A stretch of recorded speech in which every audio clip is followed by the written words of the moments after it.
Mon grand-père m'a avoué un secret sur son lit de mort. Toute la famille vit dans le mensonge depuis 60 ans. Mon grand-père était un homme de peu de mots. Toute sa vie, il avait été boulanger dans le même village, levé à 3 heures du matin 6 jours sur 7, les mains toujours dans la farine, le dos voûté par des décennies passées devant le fourni. Il ne parlait jamais du passé.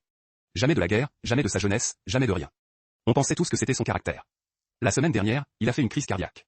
Le médecin nous a dit qu'il lui restait quelques heures, peut-être une journée. Je me suis assis à son chevet et j'ai tenu sa main. Ma mère était sortie prendre l'air, mon oncle était allé chercher du café. J'étais seul avec lui.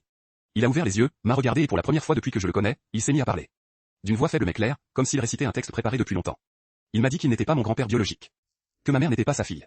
Qu'il l'avait trouvé, bébé, abandonné dans une gare en 1964. Il n'avait pas prévenu la police, pas cherché les parents. Il l'avait prise avec lui et l'avait élevée comme sa propre fille, avec sa femme qui venait de faire une fausse couche et qui ne pouvait plus avoir d'enfant. Personne n'a jamais su. Ils ont falsifié un acte de naissance avec l'aide d'un vieil ami de la mairie qui est mort depuis longtemps. Ils ont déménagé dans un autre département pour que personne ne pose de questions. Ma mère a grandi en croyant qu'elle était leur fille biologique. Il m'a demandé pardon. Pas pour ce qu'il avait fait, parce qu'il ne le regrettait pas. Mais pour le secret. Pour le poids qu'il allait me laisser. Il est mort 10 heures plus tard, paisiblement. Ma mère ne sait toujours rien. Mon oncle non plus.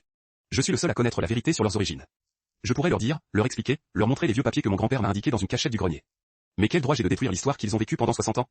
Quelle vérité vaut plus que la paix d'une famille? Je ne sais pas. Et chaque jour qui passe, le secret devient plus lourd à porter. Abonnez-vous pour plus d'histoires.